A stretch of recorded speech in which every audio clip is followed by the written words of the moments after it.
Good evening, ladies and gentlemen, and thank you very much for joining us here for this big debate. I've been doing this now, I think, for the past 7 or 8 years, if my memory serves me right, so I feel very old when I come back to do one of these. This is actually the funnest part of excuse me for saying that, but I think it's the funnest part of the summit because it's a no-holds-barred debate that actually takes place here. Quick house rules. You've already been introduced to the panelists for this evening's debate. Let me tell you how we've managed to split the teams up. It hasn't been easy. There's been a lot of last-minute convincing that's gone on. But the motion for this evening is India needs stronger leadership, not democratic leadership.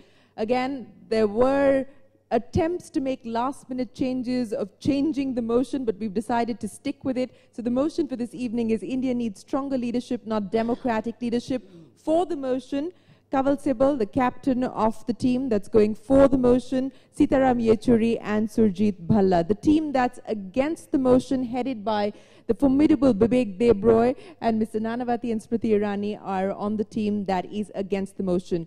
Each team and each speaker will get 5 minutes. The captains of both teams will then get 3 minutes to do a quick rebuttal. We're going to do a show of hands now to see which way the House votes, and we'll get a show of hands at the end of the debate to see if either team have managed to convince you.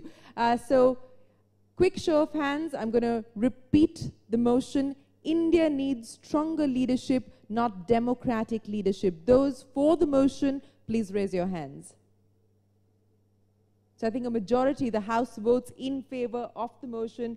Let's see if Bibek Debroy can actually convince them otherwise. Sorry, if Kaval Sibal can convince them otherwise. So let's start with you, Mr. Sibal. You're up first. I'd request you to use the podium if you could. Yeah, I do. I'm going to use my phone.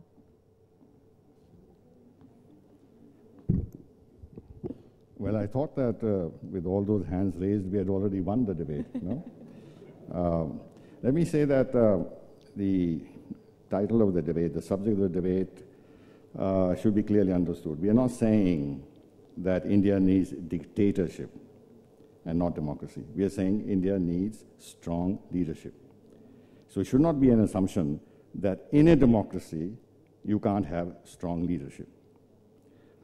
In fact, if you look at historical experience and contemporary historical experience, more or less, you will find that democracies, Western democracies, they can't be more democratic, they can't be less democratic than us, have produced strong leaders. I'm not going back to the Second World War and Churchill and stuff like that. But Margaret Thatcher or de Gaulle or Helmut Kohl were strong leaders and working in a totally democratic framework. So therefore, there is no dichotomy between strong leadership and democracy. That we should be clear. Now, by our own admission, we are saying in India, and this is the common feeling, that our democracy is not running too well because it lacks strong leadership.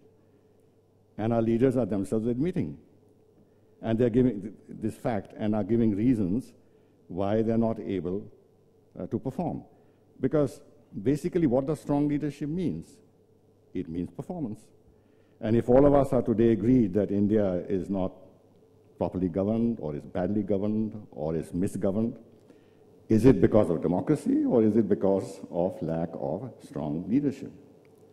Now we ourselves say that it's a coalition government, therefore we have to accommodate the interests of so many, and we're not able to do what we want.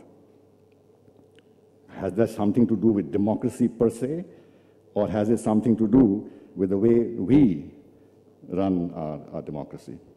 We have had, since I've come from a diplomatic background, we've had 2 recent instances where the central government has not been able to provide leadership in an area which under the Constitution falls squarely within the responsibility of the central government. That's foreign policy. Whether it was the issue of Tista or our vote against Sri Lanka in the UN Human Rights Commission because of pressure from Tamil Nadu.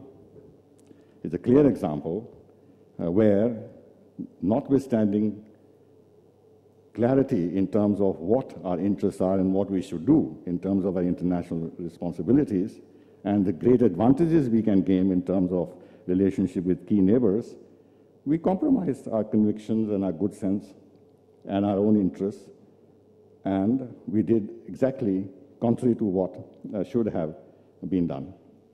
Now, if we can't implement our laws, the laws are there. If you can't implement our laws, if generally speaking our implementation is poor, what has democracy got to do with it? In other democratic countries in the Western world and elsewhere, they are implementing their laws very strictly. Yesterday, I don't know if you noticed, or today on television, the French economy minister, he had an account in one of these offshore tax havens. He made to resign summarily, where the president of France stood on the podium and castigated his own finance minister. I said, democracy, this is leadership. If something wrong is done, well, you get punished for it. If we are not able to provide basic needs to our people, health, education, sanitation, if our law and order situation is poor, what has that got to do with democracy? Because in other democracies, all these needs are being met. But we are not able to meet because there is a problem. There is a problem of leadership. Now, of course, leadership, one should not confuse. When you say India needs strong leadership, it doesn't necessarily mean India needs strong leadership at the center. It is also a question of leadership at the states. So even if the government at the center is weak, we find that even at the states, the performance of the government is not very good. It's not as if the states are doing brilliantly better than what the central government is performing. So there is some basic problem with how our democracy is structured. Your last minute. Last minute. Therefore, we have to look at ourselves and see how we can create a system which is democratic, which meets all the benchmarks of a normal democracy, and yet throws up a strong leadership, which means reform the electoral system. I mean, we have this first past the post system, and then this allows the encouragement, this encourages a plethora of parties to come on the national stage, and then you have the problem of coalition governments, because you are then trying to satisfy all regional interests, caste interests, and what have you, and you have this hodgepodge and mixture at the center. Now, why can't we change that? And by changing that, it's not as if we're going to lose our democratic roots. So this is the problem. The problem of strong leadership, and by avowal of the government itself, they confess that they're not able to do what they want. And then there's this problem of diarchy that we all know. There are two centers of power. There's nothing specific democratic about it. It's a product of our system, which is weakening the performance of the central leadership. Thank you. Your time's up. Thanks very much, Kavit Sibal. To tear into the arguments made by the side that's for the debate, Vivek Debroy, captain of the team that's against the motion.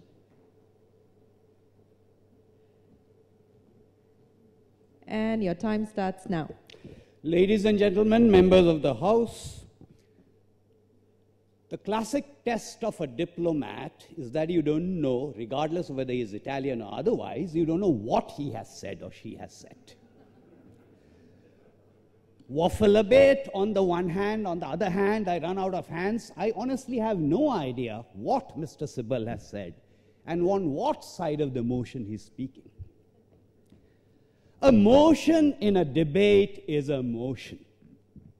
Either you're for it or you're against it. You cannot be in the middle and try to muddle yourself through.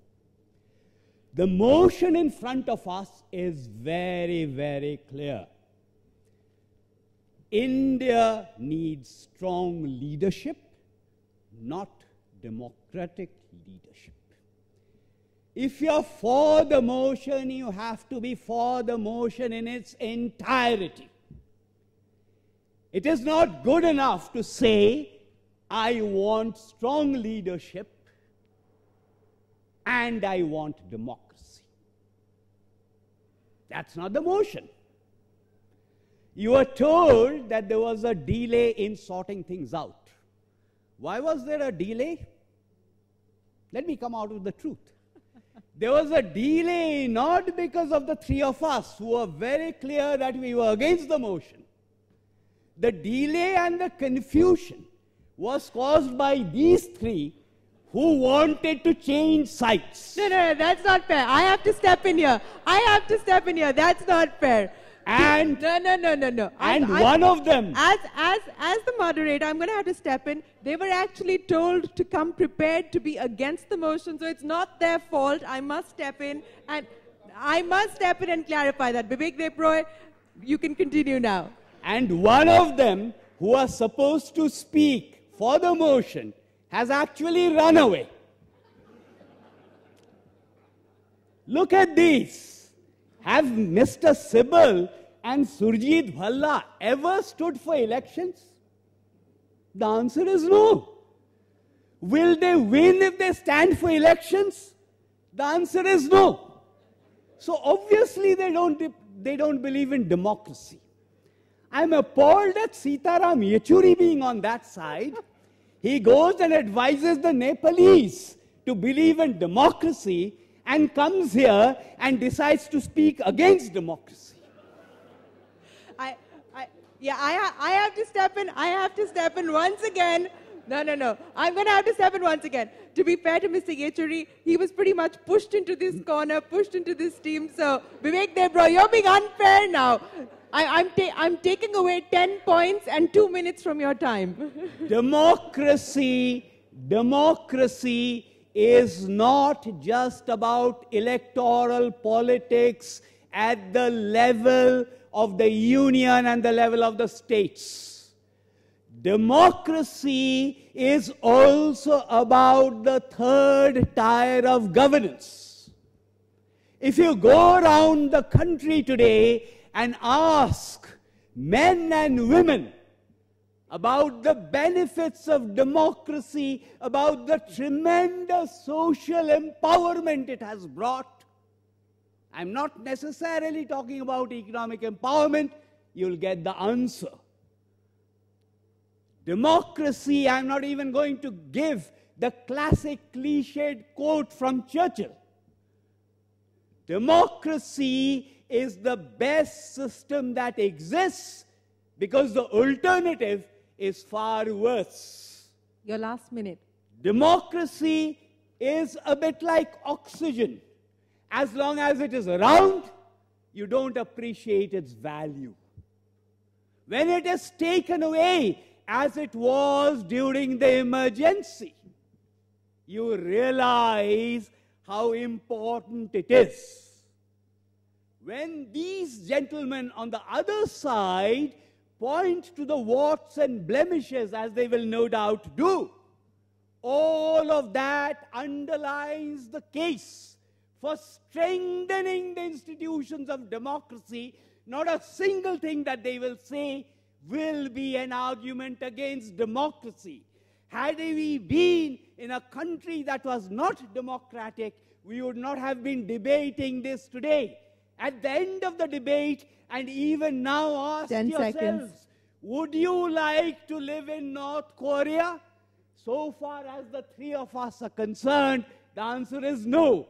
So far as those three gentlemen are concerned, I will not venture an opinion because it would be unfair. Thank you very much. Smriti Irani, you probably fit right into this. This must be like Parliament where the captain of the team has just stabbed everybody else in the back. All right. Sitaram Yechuri, over to you. I'll give you an extra minute for having to change sides last minute. Thank you very much. Well, this is the perils of democracy, that you're often pushed into positions which you do not want to be in, and which is what happened with me today. And therefore, if this is democracy, then there's obviously something that needs to be changed. The point at issue is that even for democracy, you require a stronger leadership. A stronger leadership is required even to ensure that democracy succeeds. And it's not just being democratic, and as Mr. Devroy mentioned about the leader of our team today, being a diplomat, but I think being an economist is much more dangerous. I mean, because an economist often confuses the issue, so you don't know where the hell you are, finally. And that is exactly what is happening to our economy today. And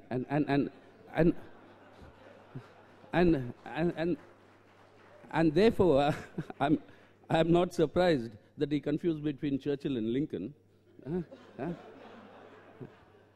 And if confusion is all about democracy, then I'm sorry, we require a stronger leadership for strengthening democracy. That is the first point I think that I wish to make. And secondly, so what we are arguing is that you require decisiveness. Decisiveness is not anti-democratic. Decisiveness is a display of a certain vision, a display of a certain thinking, which should be purely democratic, but without that strength, as I said earlier, democracy itself cannot sustain. So what we require today is a stronger leadership that will be able to strengthen our democracy itself. And let me take an example, taking off from what our leader of our team said.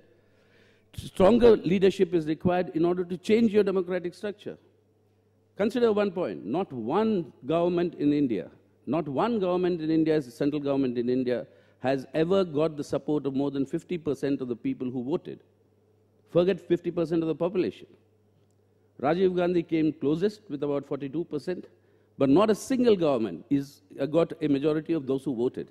That is, there are more people who voted against those who have come into a democracy. Is this democracy? What we need is to change this system, which requires a stronger leadership. Change it into a proportional system. A proportional representation where parties are voted for by the people, or a mix of a proportional representation because of India's diversity.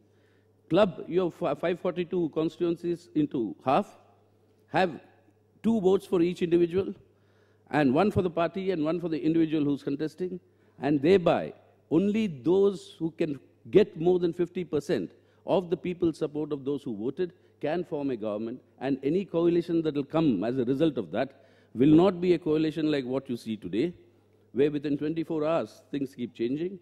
One very important outside supporter of the present government, democracy again, one very important outside supporter has said yesterday that nobody can oppose the central government because there is the CBI.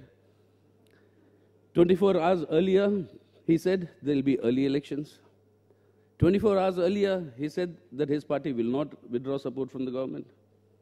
24 hours earlier, he said his party would withdraw support from the government. Wonderful democracy. And if this is the sort of democracy that you have, and not the strength of conviction, and not the strength of conviction on the basis of which you can take our nation forward, that is something that is appalling, and that needs to be changed. We've had coalitions. Everybody blames coalitions as the impediment for taking strong decisions, which is absolutely incorrect. You had a coalition which ran at least for the first 4 years from 2004, where your economy was growing at more than 8%, where you did some of the most seminal, path-breaking, the legislations like rural employment, etc. Those were coalitions as well. The point is, are we providing a strong leadership to these coalitions? You're not. And that is where the problem lies. And I think what India requires today, because we all are aware of our potential, we are all aware of the fact that 54% of our population is less than 25 years of age. Give them education, give them employment, give them jobs. There's no need for anything else to be done. A better India, a vibrant India can be built. And how do you do that? By taking strong decisions on the basis of strong convictions that we can emerge in this world. We are not an emerging economy, we are a re-emerging economy. India is a re-emerging country. And if you want to re-emerge as an important country in the world, What we require is a strong leadership and strong decision-making capacity, and that is why I would say we are for the motion, and I would not want to confuse it, finally, like Vivek did. Well, what is the motion all about? From what I understood from what Vivek said, that his understanding of the motion is that this is a loose motion. and it's very difficult, Vivek, to hold on to a loose motion, if you want to say that. And therefore, do not try to defend yourself. Thank you. Thank you very much, Sitaram Yechuri. You've shown us once again Indian politicians are adaptable no matter what environment and what situation you throw them into. Mr. Nanavati, you're up next. And your time starts now. It is actually very easy to follow a motion for democracy, but it is strange to follow it after a person who belongs to the Communist Party. The goals of that party, the essence of that party comes from anything but democracy. So it is not really strange that he spoke for the motion. Now, for more democracy, do you think that you can have strong leadership without democracy? What is the definition of democracy? Is it what Churchill said or what Lincoln said? I'll quote a more recent example. Many of you have seen it probably. There's a movie called The American President. It's a romantic comedy starring Michael Douglas and Annette Bening. For those who have not seen it, see it. And in that, Michael Douglas, as the President of the United States, gives the definition of democracy. And that is why I tolerate Mr. Yechuri. Because that definition of democracy is that learning to listen and accept something that you have spent a lifetime opposing and somebody coming and saying it in your face. That is democracy. Democracy also cannot be just a symbol of a nation as a flag. It will be one of its citizens exercising his right of protest by burning that very symbol. If you can accept that, that is democracy. And to accept that, you will need strong leadership. So if they talk about strong leadership and do not accept democracy, they are living in Cinderella's fantasy land. And let them realize that. Some of the strongest leaders, let us take a serious example from our own history. Sardar Patel. There was no more person more democratic than him. He gave in, though he was the most ideal person to become the Prime Minister of this nation, when his party democratically voted. How democratically, we know. But at least on paper voted, he gave in that position.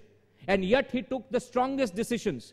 When this country got independence and when the communists who were in the jail before independence, detainees, were going to be released overnight because the detention laws made by the British were going to be abolished once our constitution came into effect, Sardar Patel decided that we need preventive detention. He brought one of the most strongest and stringent laws which would be undemocratic in nature. But for that, within 48 hours, he called an emergency session of the parliament and defended that in the parliament, got the parliament's vote in a democratic manner, supported democracy and ensured that those terrorists were not released within the next 48 hours. So when you talk about strong leadership and democracy, without democracy, you cannot have strong leadership. Without democracy, no strong decision will ever be endorsed and accepted by the people. Take another example. In our own independence movement, Mahatma Gandhi came back from South Africa in 1906. When he started joining the Congress party, everyone in the Congress party wanted home rule. When he gave his first speech of Purna Swaraj or complete independence, this very Sardar Patel and Jinnah and others laughed at him. It took him 24 years to convince the Congress party and the people of this country that the goal of this country should be Purna Swaraj or complete independence. And it was not until 1930 that Congress accepted this resolution. Mahatma Gandhi was a strong leader, the strongest that this nation has ever had. And yet, he democratically worked for 2.5 decades within a party, though he could have formed his own party. How is strong leadership not democratic? How without democracy will you have strong leadership? That's why Patel, Nehru, Jinnah, well not Jinnah later on, but they all accepted Mahatma Gandhi as a leader. Because he was democratic. So when you talk about strong leadership, Churchill, when he sunk the French fleet at Turon, when it was about to fall in the Nazi hands, he called Parliament at night. And the best example, though somebody didn't want to refer to Mr. Churchill, I will refer to him because he is the strongest leader that democracy has produced in the world. And that is what I'll end with, is what he was questioned when he declared his support in the House of Commons when Hitler invaded Russia, the communists. And in supporting the communists, somebody asked him in the House of Commons that, Mr. Churchill, you have spent a lifetime opposing the Red Power, and today you are going to support the communists? And this is what Churchill said, the strongest leader in the most democratic forum, the House of Commons, that my right honorable friend may take it from me, that today if Hitler were to invade hell, I would make a favorable reference to the devil himself in this House of Commons. That is democracy. You take the toughest decisions, but you take it by consensus and the system that you have accepted. If you do that, you will ensure that you will have strong leadership in democracy. Thank you. Mr. Nanavati, thanks very much for that. Surjit Bhalla, you're up next.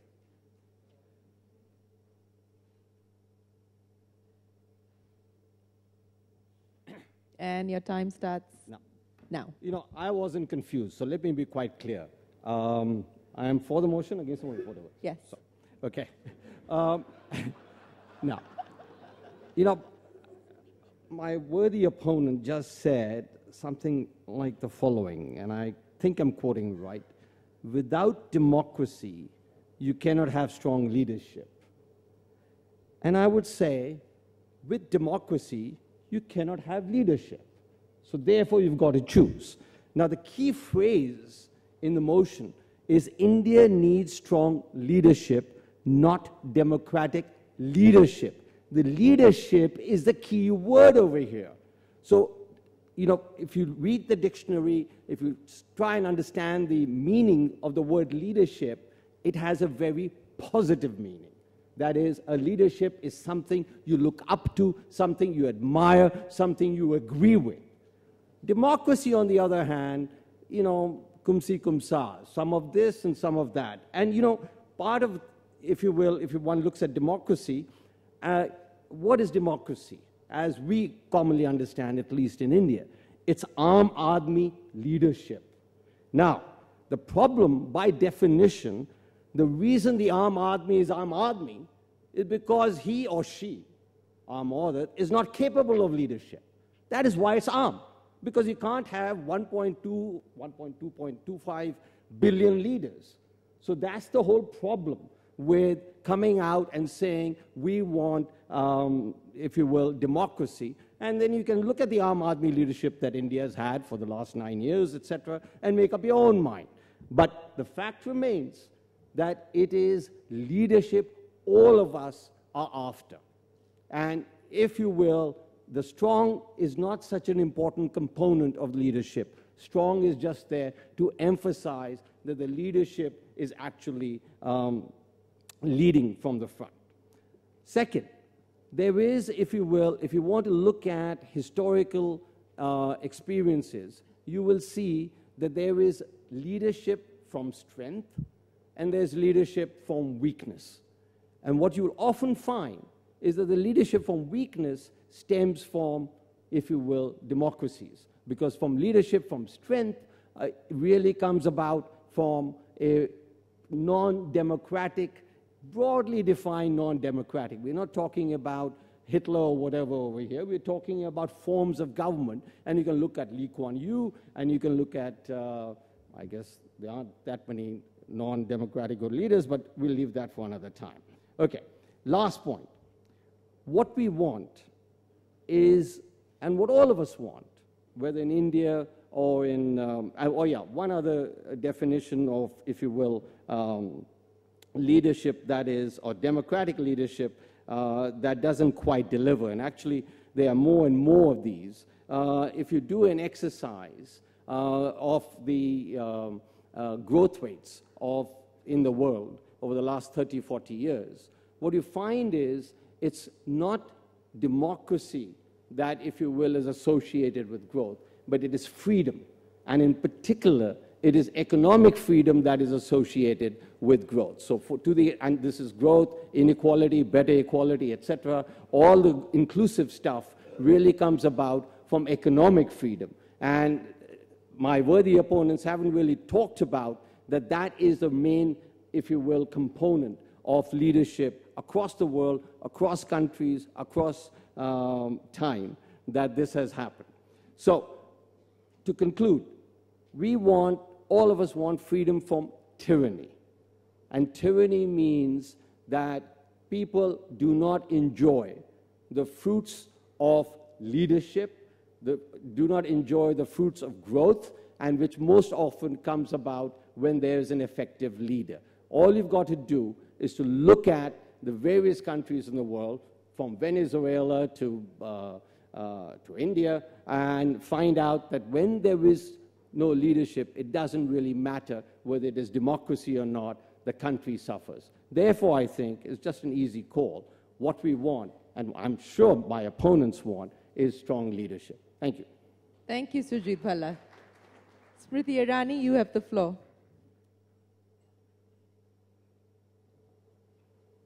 Thank you, Shireen, and I'm grateful that you have not told me my time starts now. Starts now, exactly. Okay, thank you. It's interesting when I listen to Mr. Bhalla enunciate his views about what is good for a country, democracy or strong leadership, or whether we are all looking at just the phenomena of leadership. I think that in the limited time that I have, I would dare to challenge my captain who sits with me on the same stage. And I can dare to do that because we all function in a democracy. I told my captain, who very publicly stated that you're either for the motion or against the motion, I humbly told him within the parameters of democracy that, sir, I might be in the middle. I am of the opinion that strong leadership and democracy can coexist. The challenge that we have, no sir, the only chair I might in that sense take is Shireen's. The challenge that we have today is how do we define democracy? Mr. Bhalla says, Aam Admi is not equipped to be a leader because he's Aam Admi. And I will humbly submit to you, sir, that this is the same Admi which overthrew an autocratic leader through a democratic process when that leader crossed the maryada of democracy when emergency was imposed on this nation. But how do we look upon our democracy? They say democracy is of the people, by the people, for the people. But this discussion has only centered democracy through the prism of politics. For me, in a democracy, political leadership. Okay, just 1 second. Let them get Okay, the they microphones. don't.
Well, I was told that this would be a fun debate, but I was not told it will be a funny debate. And I assumed that we came here to talk sense, not nonsense. Now, debate does not mean that you have to exhibit your lung power or speak with the loudest voice possible. You have no choice if you have no microphone. Because empty drums, they ring the loudest. And any attempt to drown common sense by decibels is not going to impress anybody. So frankly, the captain on the other side, I thought he would maintain a high level of debate, but all he maintained was a high decibel level of debate. Now, I know economics is a dismal science, therefore he can be forgiven for his dismal performance. I'm also a bit surprised. You know, when we were young, we thought that wisdom lay in books, in encyclopedias, etc., but never did one believe that you derived wisdom from Hollywood movies. In fact, our fathers would tell them, don't waste your time, you know, by seeing all these Hollywood movies. And I found that one of the people for the motion thought that the best definition of democracy and what it represents was actually condensed in a dialogue in a particular Hollywood film. That really surprises me. Should surprise you too. And then he made the astonishing statement. No, in fact, I think if I went to his office, I would find it not full of law books, but full of Hollywood DVDs, because that's where he gets his inspiration from. And then he made this astonishing statement that without democracy, there cannot be a strong leadership. In fact, the whole wretched debate has begun because there's a contrast between China and India. China, with its strong leadership, is performing so much better than us.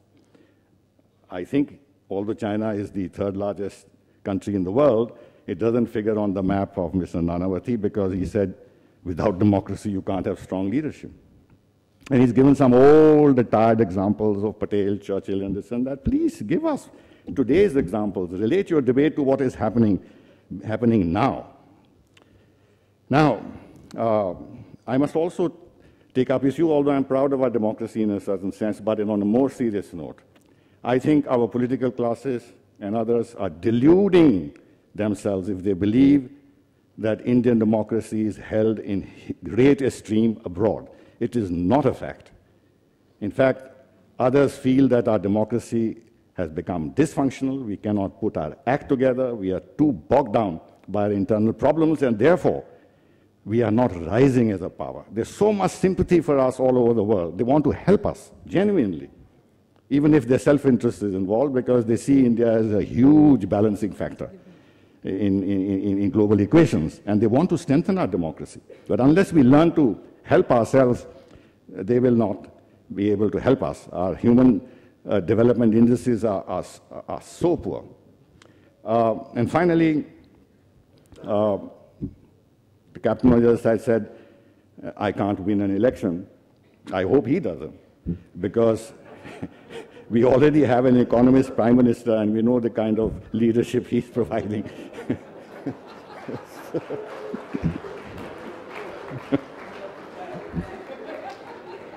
Thank you. Thank you very much, Mr. Sibal.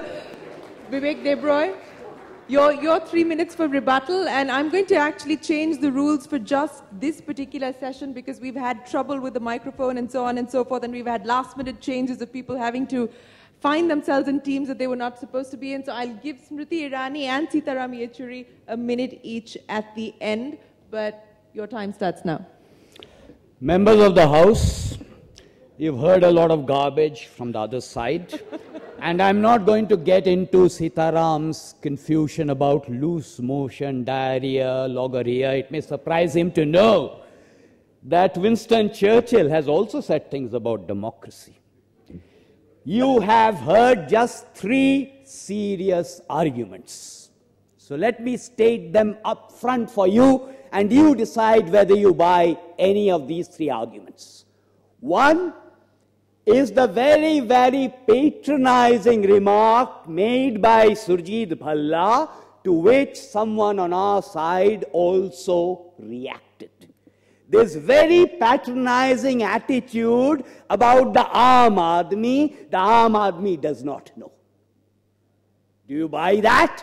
We don't. You should not. Second argument, China, India. I deliberately did not want to bring in studies.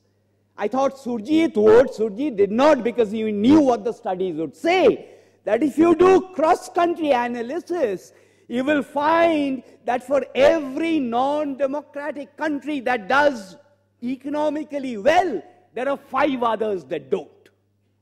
The case that non-democratic countries economically deliver is not true. And the third argument, ladies and gentlemen, takes the cat out of the bag. The subconscious is out in front because all 3 of them have referred to this in different ways. They have referred to the last 9 years. They have referred to the present Prime Minister. They have even called him dismal in a way. Are we reacting and debating here because of what has happened since 2004? If we are, then my case before you, ladies and gentlemen, is what has happened in the last few years only demonstrates the lack of inner party democracy in one particular political party. Last 10 seconds. That's not a case against democracy. So when you vote, forget the present incumbent of 7 Racecourse Road and vote for common sense. Thank you. Vivek Debroy, thank you very much. As I said, changing the rules of the game, Sitaram Yechuri, a minute to you, and we will conclude then with Smriti Irani. Yeah, or there, whichever you like. They're both now working.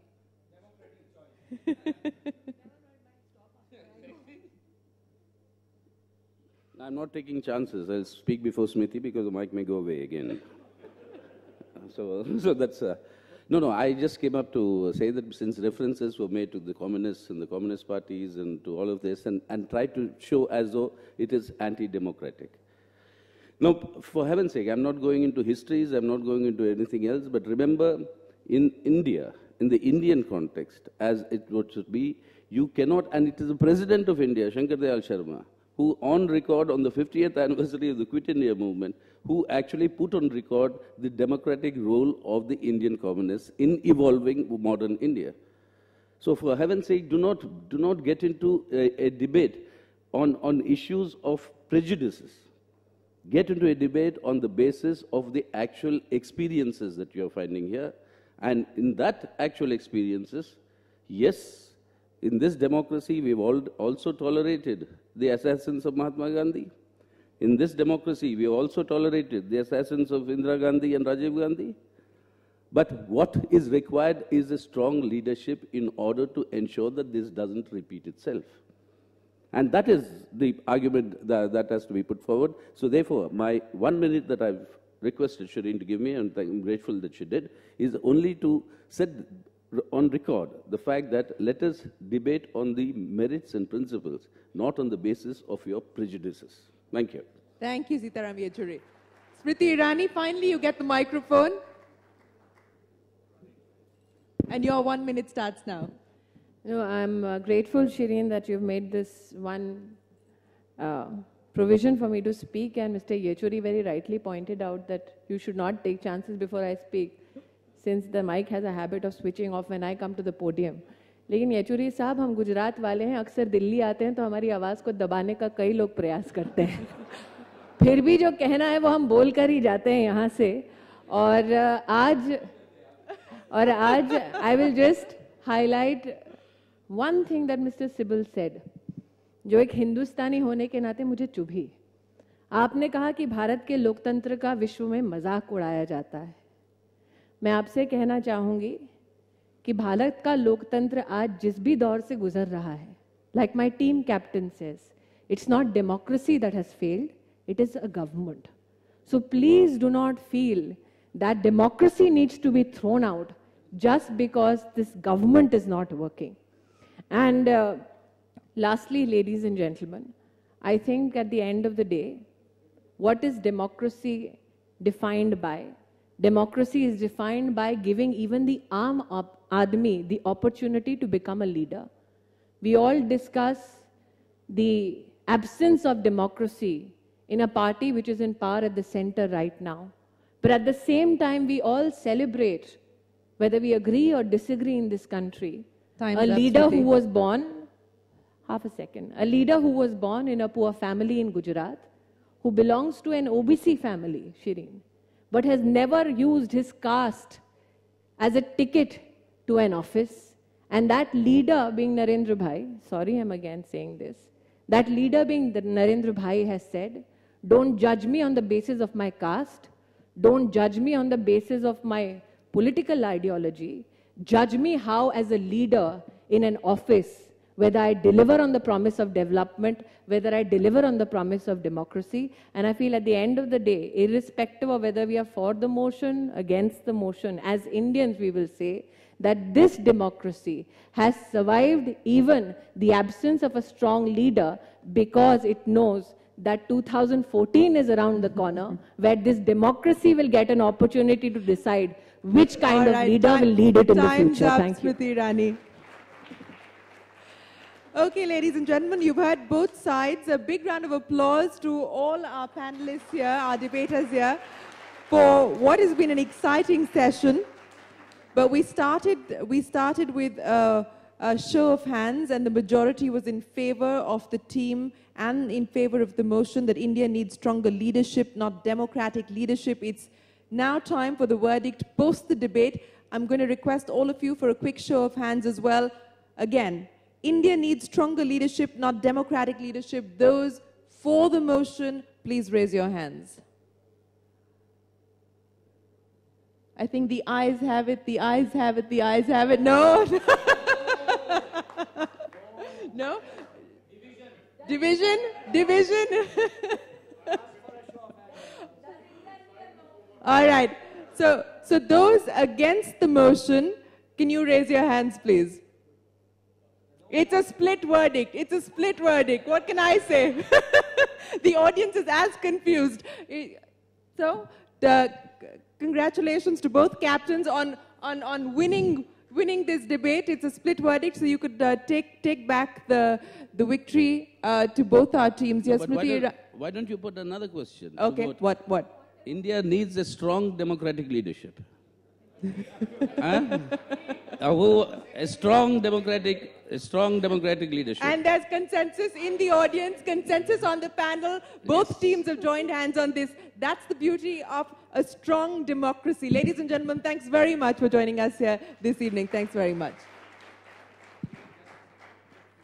And a thank from all of the panelists to all you wonderful people in Shireen. Thank you so much. Thank you very much. With a panel as eclectic and cross-sectional as this one, the big debate just had to be as interesting and enriching as it did turn out to be. Thank you very much, everyone. May I request Shri Sunil Kantji, Pavanji, and Sumant Munjal, all three of you, to please come up to honor this fantastic panel of ours. May I request Sunilji to give away mementos, starting from the left here to Smriti Irani. The left here so starts good with to the have BJP. you here, ma'am. To Mr. Devang Nanavati, to the theatrical Mr. Bibek, Dr. Bibek Debroy, to Mr. Kamal Sibal,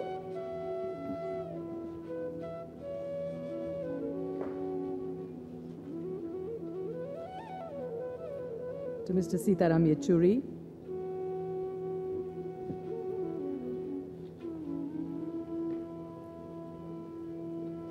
Dr. Surjit Bhalla.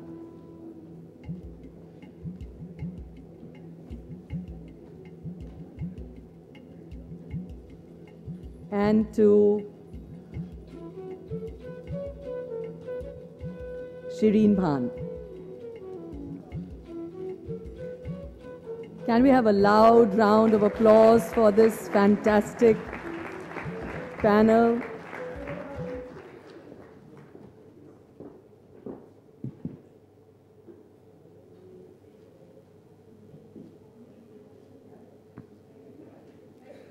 Thank you very much. Thank you. Yes. Of course, all yours.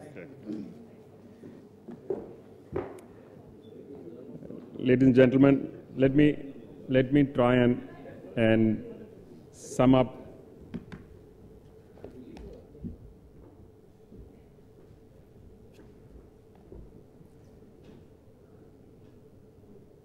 Thank you very much for all of you for being here for 2 days on the 8th Mindmine Summit. It's been an interesting 2 days. I'd first like to thank the team which has worked tirelessly to put this together. This has actually taken many months, and while you go through these sessions, it's sometimes hard to figure out what all goes into making this work. So Amit, Ajay, Manish, Rakesh, Harpreet, Tejinder, Shiv Shankar, Rizu, Srinivas, Abhay, and a whole lot of others who worked tirelessly to put this together. And thank you, Sangeeta, for spending the 2 days here with us. Thank you to all of you, many of you who have come every year. I also want to thank the team which worked for the awards, the jury, the expert panels, E&Y for putting the awards together for us, and the many companies who participated in those. We've had over these 2 days 14 sessions and 60 speakers from all walks of life. We've had leaders from government, politics, civil society, intellectuals, think tanks, industry, performers, and of the kind that and the sessions were engaging, they were interesting, they were educative, some of them are funny, some were very serious, but all in all, I think we enjoyed, I certainly did, and this is the feedback I got from many of you over the last 2 days, that it was an enjoyable 2 days. It is hard to find a group of this quality and level of individuals come together in such a short time and share their views with us. And many of them also commented on the format of the conference, which Lakshmi, she's left now, Lakshmi mentioned to me, she's saying, I end up going to many conferences in India, especially in Delhi, every year. I don't see another single one which is as engaging as this one because of the way you involve the audience and the kind of questions that get asked of the speakers who come in. So I think we shall continue with this kind of format. I shall not try to sum up. I did make a long summary, and then I even asked Jaideep to highlight some of these sessions for me. And thank you to Jaideep and Ashwini also for the work they did to put this together, and also now Mahesh in my office. So, but it would be unfair to try and summarize the extent and the depth of the discussions which took place on subjects as diverse as technology, healthcare, education, politics, economy, and the like. So all in all, I can only say that each year we learn, try not to make the same mistakes we made last time, but we certainly try and make some new ones, so we can actually go on and learn from these. And I apologize for the changes that we had to make in some of the sessions. Some of these had to be changed due to compulsions of some of the leaders who came in, and more particularly the political leaders, actually, the ministers and the chief minister had some compulsions due to which they asked us to change the timing. But to be fair to them, all of them did then come in at a different time, so which was actually quite nice of them. And also apologize for the disruption that you had in the sound and the mic system. It did disrupt the proceedings a couple of times.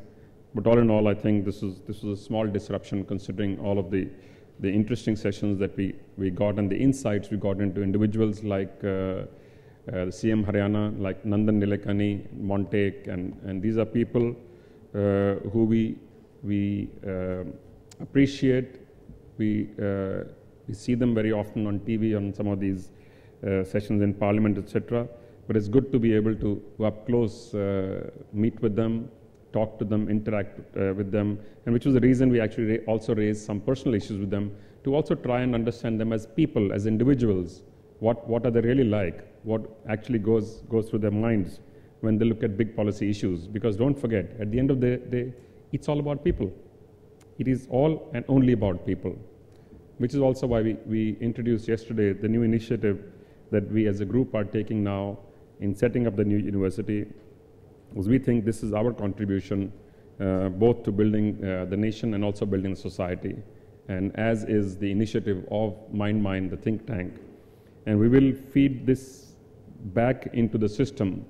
A lot of what we have learned and heard over the last 2 days will get condensed, will get put together, will go back to the policymakers and to the government where it's important. We'll go into industry associations and or other expert groups, and to the participants, all the speakers. We will send back some of the feedback we received for their sessions, and so all in all, it's been both interesting and engaging, and I hope all of you enjoyed it as much as we enjoyed putting this together. I also want to say a special thank you to Professor Jerry George, who especially came in for 2 days from Imperial College, as we mentioned yesterday. These are our new partners for both the business school and the new university, as also for the Institute of Inclusive Innovation. So with this, thank you all very much, and we shall conclude. Before we do, a small thank you token for Sangeeta as well. So may I, Sangeeta, thank you.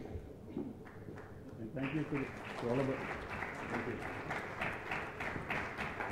And thank you to all of the ladies who have helped smoothen the path for us all these 2 days. Thank you all. Bye-bye.